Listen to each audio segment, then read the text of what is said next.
Love situation at present ಅಲ್ಲಿ ಹೇಗಿದೆ ಅನ್ನೋದನ್ನ ನೋಡೋಣ. ಸರೆಂಡರ್ ಕಾರ್ಡ್ ಅನ್ನ ತಗೊಂಡಿದ್ದೀನಿ. ಸರೆಂಡರ್ ಟು ಪ್ರಯರ್ ಅಂತ ಕೊಡ್ತಾ ಇದ್ದಾರೆ. ನೀವು ಪ್ರಯರಿನ ಕಡೆಗೆ ಹೆಚ್ಚು ಗಮನವನ್ನ ಕೊಡಿ, ಸ್ವಲ್ಪ ದೇವರ ಕಡೆಗೂ ಹೆಚ್ಚು ಗಮನವನ್ನ ಕೊಡ್ಬೇಕಾಗತ್ತೆ. ಯಾವಾಗ ನೀವು ದೇವರನ್ನ ತುಂಬಾ ಹೃದಯದಿಂದ ಪ್ರಾರ್ಥನೆಯನ್ನ ಮಾಡಿ ನನಗೆ ಸಹಾಯವನ್ನ ಮಾಡು ಅಂತ ಕೇಳ್ತಿರೋ, ಆಗ ಅದೆಲ್ಲ ಸಮಸ್ಯೆಗಳಿಂದ ನೀವು ಆಚೆ ಬರ್ತೀರಾ. ಮಾಡೋದ್ರಿಂದ, ದೇವರನ್ನ ನೀವು ಧ್ಯಾನ ಮಾಡೋದ್ರಿಂದ ನಿಮ್ಗೆ ಏನ್ ಸಿಗುತ್ತೆ, ಯಾವುದೇ ರೀತಿಯ ಗೊಂದಲಗಳಿಗೆ ಅಥವಾ ಯಾವುದೇ ರೀತಿಯ ಸಮಸ್ಯೆಗಳು ನಿಮ್ಮಲ್ಲಿ ಇದ್ರೂ ನಿಮ್ಮ ಲವ್ ಲೈಫಿನ ವಿಚಾರವಾಗಿ ನಿಮ್ಗೆ ಆನ್ಸರ್ಗಳು ಸಿಗುತ್ತೆ, ಮತ್ತೆ ಸಪೋರ್ಟ್ ಕೂಡ ನಿಮ್ಗೆ ದೇವ್ರ ಕಡೆಯಿಂದ ಸಿಗುತ್ತೆ ಅನ್ನುವಂತಹದ್ದು ನಿಮ್ಗೆ ಹೇಳ್ತಾ ಇದ್ದಾರೆ. ಅಟ್ ಪ್ರೆಸೆಂಟ್ ಅಲ್ಲಿ ಲವ್ ಸಿಚುಯೇಷನ್ ನಿಮ್ಗೆ ಬಾಟಮ್ ಆಫ್ ದ ಟಕ್ ಬಂದಿರುವಂತಹದ್ದು ರೆಫ್ಯೂಸಿಂಗ್ ಆಫರ್. ಯಾವುದೋ ಕೆಲವೊಂದು ನಿಮ್ಮ ಲವ್ ಲೈಫಿನ ವಿಚಾರವಾಗಿ ಆಫರ್ ಗಳನ್ನ ರೆಫ್ಯೂಸ್ ಮಾಡ್ತಾ ಇರುವಂತಹದ್ದು ಅಥವಾ ಮಿಸ್ಡ್ ಆಪರ್ಚುನಿಟಿ ಅನ್ನುವಂತಹದ್ದು ರೆಪ್ರೆಸೆಂಟ್ ಆಗ್ತಾ ಇದೆ. ಯಾಕೋ ನೀವು ಮಿಸ್ ಮಾಡ್ಕೋತಾ ಇದ್ದೀರಾ ಕೆಲವೊಂದು ಆಫರ್ಸ್ ಗಳನ್ನ ಅನ್ನುವಂಥದ್ದು ರೆಪ್ರೆಸೆಂಟ್ ಆಗ್ತಾ ಇದೆ. ಏನೋ ಒಂದು ರೀತಿಯ ಧ್ಯಾನ ಮಾಡ್ತಾ ಇರುವಂತಹದ್ದು, ಚಿಂತೆಯನ್ನ ಮಾಡ್ತಾ ಇರುವಂತಹದ್ದು ರೆಪ್ರೆಸೆಂಟ್ ಆಗ್ತಾ ಇದೆ. ಪಾಸ್ಟಿನಲ್ಲಿ ನಿಮ್ಮ ಲವ್ ಲೈಫಿನ ವಿಚಾರವಾಗಿ ಒಂದು ನ್ಯೂ ಐಡಿಯಾ ಇತ್ತು, ಏನೋ ಒಂದು ರೀತಿಯ ಹೊಸ ಐಡಿಯಾಗಳನ್ನ ಮಾಡ್ಕೊಂಡಿದ್ರಿ. ಲವ್ ಲೈಫಿನ ವಿಚಾರವಾಗಿ ನಿಮ್ಮ ಆಪರ್ಚುನಿಟಿ ಕೂಡ ಚೆನ್ನಾಗಿಯೇ ಇತ್ತು. ಆದ್ರೆ ನಿಮ್ಮ ಲವ್ ಲೈಫಿನ ವಿಚಾರದಲ್ಲಿ ಕಿಂಗ್ ಆಫ್ ಸೋರ್ಟ್ಸ್, ನೀವೇನನ್ನ ನಿಮ್ಮ ಲವ್ ಲೈಫಿನ ವಿಚಾರವಾಗಿ ಏನನ್ನ ಎಕ್ಸ್ಪೆಕ್ಟ್ ಮಾಡಿದೀರಾ ಪಾಸ್ಟಿನಲ್ಲಿ ಅಂದ್ರೆ, ಲವ್ ಲೈಫಿನಲ್ಲಿ ಒಂದು ಕ್ಲಿಯರ್ ಇರಬೇಕು, ಕ್ಲಾರಿಟಿ ಇರಬೇಕು, ಮತ್ತೆ ಯಾವುದೇ ವಿಚಾರ ಕೂಡ ನಿಮ್ಮ ಲವ್ ಲೈಫಿನ ವಿಚಾರದಲ್ಲಿ ಮುಚ್ಚುಮರೆ ಅನ್ನೋದು ಇರಬಾರ್ದು. ಸ್ಪಷ್ಟವಾಗಿರ್ಬೇಕು, ಸ್ಪಷ್ಟವಾಗಿ ಹೇಳ್ಬೇಕು, ಏನ್ ಹೇಳ್ಬೇಕೋ ಅದು ಸ್ಪಷ್ಟವಾಗಿ ಹೇಳ್ಬೇಕು ಅನ್ನುವಂತಹದ್ದು ಎಕ್ಸ್ಪೆಕ್ಟ್ ಮಾಡುವಂತಹದ್ದು ಪ್ರೀತಿಯ ವಿಚಾರದಲ್ಲಿ. ಮತ್ತೆ ಕ್ಲಿಯರ್ ಆಗಿರ್ಬೇಕು. ಏನು ಅಂದ್ರೆ ನಿಮ್ಮ ಲವ್ ಲೈಫಿನಲ್ಲಿ ಒಂದು ಸ್ಟ್ರಾಂಗ್ ಆಗಿರ್ಬೇಕು, ಸ್ಟ್ರಾಂಗ್ ಬಾಂಡೇಜ್ ಇರಬೇಕು, ಮತ್ತೆ ಯಾವುದೇ ರೀತಿಯ ಚೈಲ್ಡಿಶ್ ಬಿಹೇವಿಯರ್ ಅನ್ನ ಮಾಡಬಾರ್ದು ಅನ್ನೋದು ಪಾಸ್ಟಿನಲ್ಲಿ ನೀವು ಎಕ್ಸ್ಪೆಕ್ಟ್ ಮಾಡಿರೋಂಥದ್ದು ರೆಪ್ರೆಸೆಂಟ್ ಆಗ್ತಾ ಇದೆ. ನೀವು ಅದೆಲ್ಲ ಎಕ್ಸ್ಪೆಕ್ಟ್ ಮಾಡಿದಾಗ ಯಾವಾಗ ನಿಮ್ಗೆ ಅದು ಸರಿ ಹೋಗಲ್ಲ ಅನಿಸ್ತೋ ಆಗ ನೀವು ಪ್ರೀತಿಯಿಂದ ಮುಂದೆ ಬಂದಿರುವಂತಹದ್ದು ಬಿಟ್ಟು ಮುಂದೆ ಬಂದಿರುವಂತಹದ್ದು ರೆಪ್ರೆಸೆಂಟ್ ಆಗ್ತಾ ಇದೆ.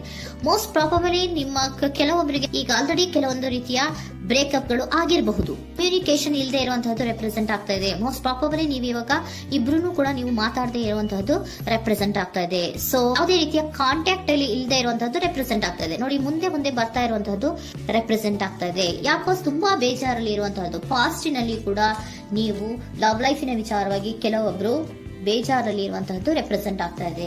ಯಾಕೋ ಕ್ಲಾರಿಟಿ ಇಲ್ಲ, ಕ್ಲಿಯರ್ ಆಗಿರ್ಬೇಕು, ಸ್ಪಷ್ಟವಾಗಿರ್ಬೇಕು. ಏನ್ ಮಾತಾಡಿದ್ರು ಅದರಲ್ಲಿ ಯಾವುದೇ ರೀತಿಯ ಮುಚ್ಚುಮರೆ ಇರಬಾರ್ದು ಅನ್ನೋದು ನೀವು ಎಕ್ಸ್ಪೆಕ್ಟ್ ಮಾಡುವಂತಹದ್ದು. ಪಾಸ್ಟಿನಲ್ಲಿ ಕೂಡ ನಿಮ್ಗೆ ಸ್ವಲ್ಪ ಬೇಜಾರುಗಳಾಗಿರುವಂತಹದ್ದು ರೆಪ್ರೆಸೆಂಟ್ ಆಗ್ತಾ ಇದೆ. ಅಟ್ ಪ್ರೆಸೆಂಟಿನಲ್ಲಿ moon card, 9 of swords, 6 of swords ಬಂದಿದೆ. ಮೂನ್ ಕಾರ್ಡ್ ಏನನ್ನ ರೆಪ್ರೆಸೆಂಟ್ ಮಾಡುತ್ತೆ? ಇಲ್ಯೂಷನ್ ಅನ್ನ ರೆಪ್ರೆಸೆಂಟ್ ಮಾಡುತ್ತೆ, ಕೆಲವೊಂದು ರೀತಿಯ ಭ್ರಮೆಗಳನ್ನ ರೆಪ್ರೆಸೆಂಟ್ ಮಾಡುತ್ತೆ, ಆತಂಕಗಳನ್ನ ರೆಪ್ರೆಸೆಂಟ್ ಮಾಡುತ್ತೆ.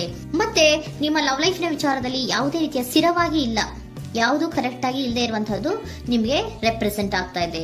ನೆಕ್ಸ್ಟ್ ಕಾರ್ಡ್ ಏನ್ ಬಂದಿದೆ? ಸೆಕೆಂಡ್ ಕಾರ್ಡ್ 9 of swords ಬಂದಿದೆ.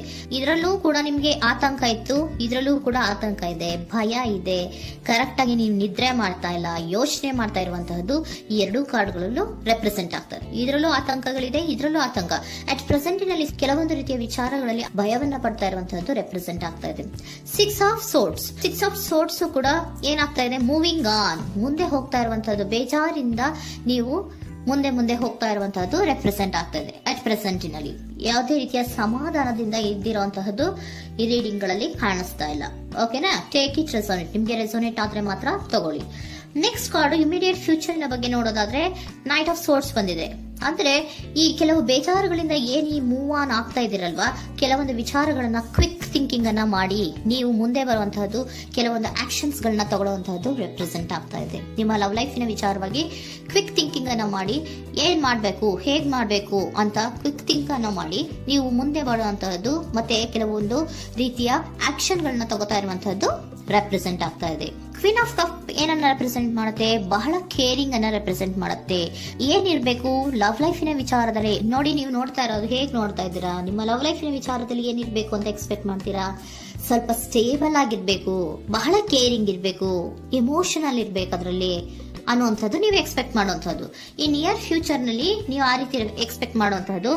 ನೆಕ್ಸ್ಟ್ ಕಾರ್ಡ್ ಬಂದಿರುವಂತಹದ್ದು ಏರೋಫೆಂಟ್ ಕಾರ್ಡ್ ಬಂದಿದೆ. ಏರೋಫೆಂಟ್ ಕಾರ್ಡ್ ಏನನ್ನ ರೆಪ್ರೆಸೆಂಟ್ ಮಾಡುತ್ತೆ? ಕೆಲವೊಂದು ವಿಚಾರಗಳ ಬಗ್ಗೆ ತಿಳ್ಕೊತಾ ಇರುವಂತಹದ್ದು, ಏನೋ ಕೆಲವು ವಿಚಾರಗಳ ಬಗ್ಗೆ, ನಿಮ್ಮ ಲವ್ ಲೈಫಿನ ವಿಚಾರಗಳ ಬಗ್ಗೆ ತಿಳ್ಕೊತಾ ಇದ್ದೀರಾ. ಏನಾಗಿದೆ, ಹೇಗಾಗಿದೆ, ಸ್ವಲ್ಪ ಆಕ್ಷನ್ಸ್ ಅನ್ನ ತಗೋಬೇಕು ಅಂದ್ರೆ ನಾನು ಸ್ವಲ್ಪ ಕೇರ್ ಅನ್ನ ಮಾಡಬೇಕು, ಸ್ಟೇಬಲ್ ಆಗಿರ್ಬೇಕು ಅಂದ್ರೆ ಸ್ವಲ್ಪ ನಾನು ಕೇರ್ ಅನ್ನ ಮಾಡಬೇಕು, ಆಕ್ಷನ್ ಅನ್ನ ತಗೋಬೇಕು ಅನ್ನೋಂತಹ ನಿರ್ಧಾರಗಳನ್ನ ನೀವು ಮಾಡ್ತಾ ಇರುವಂತದ್ದು ರೆಪ್ರೆಸೆಂಟ್ ಆಗ್ತಾ ಇದೆ. ಹಾಗಿದ್ರೆ ಏಂಜಲ್ ಗೈಡೆನ್ಸ್ ಏನ್ ಕೊಡ್ತಾರೆ? Are you ready? ನೀನು ರೆಡಿಯಾಗಿದ್ದೀರಾ ನೀವು ಅಂತ ಕೇಳ್ತಾ ಇದ್ದಾರೆ ಏಂಜಲ್ಸ್ಗಳು. ಅಂದ್ರೆ ಏನು, ನೀನ್ ಇಲ್ಲೇ ಕುತ್ಕೊಂಡು ಅಳ್ಕೊಂಡು ಬೇಜಾರು ಮಾಡ್ಕೊಂಡು ಕುತ್ಕೊಳ್ಳೋದು ಬೇಡ, ಸ್ವಲ್ಪ ನೀನು ಮುಂದೆ ಮೂವ್ ಆಗು. ಅಲ್ಲಿರೋದ್ರಿಂದ ಏನು ಪ್ರಯೋಜನ ಇಲ್ಲ. Are you ready? ನೀವು ರೆಡಿ ಆಗಿದ್ದೀರಾ? With in the next few weeks, ಕೆಲವೊಂದು ವೀಕ್ಗಳಲ್ಲಿ, ಕೆಲವೊಂದು ವಾರಗಳಲ್ಲಿ ನೀವು ಏನಾಗ್ತೀರಾ? ಅಬಂಡೆನ್ಸ್, ಸಾಮರಸ್ಯ ಅನ್ನೋದು ಇರುತ್ತೆ. ಇಂಪ್ರೂವಿಂಗ್ ಹೆಲ್ತ್ ಅಂದ್ರೆ ಏನು, ನೀವು ಯೋಚನೆ ಮಾಡಿ ಮಾಡಿ ಮಾಡಿ ಏನ್ ನೀವು ಈ ಆರೋಗ್ಯವನ್ನ ಹಾಳು ಮಾಡ್ಕೊಂತ ಇದ್ದೀರಾ. ಸೊ ಇಂಪ್ರೂವಿಂಗ್ ಹೆಲ್ತಿನ ಕಡೆಗೆ ಗಮನವನ್ನ ಕೊಡಿ.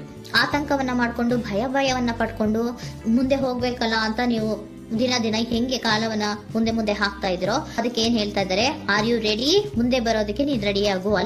ನೀವ್ ಅಲ್ಲೇ ಕೂತಿರೋದ್ರಿಂದ ಯಾವುದೇ ರೀತಿಯ ಪ್ರಯೋಜನ ಇಲ್ಲ.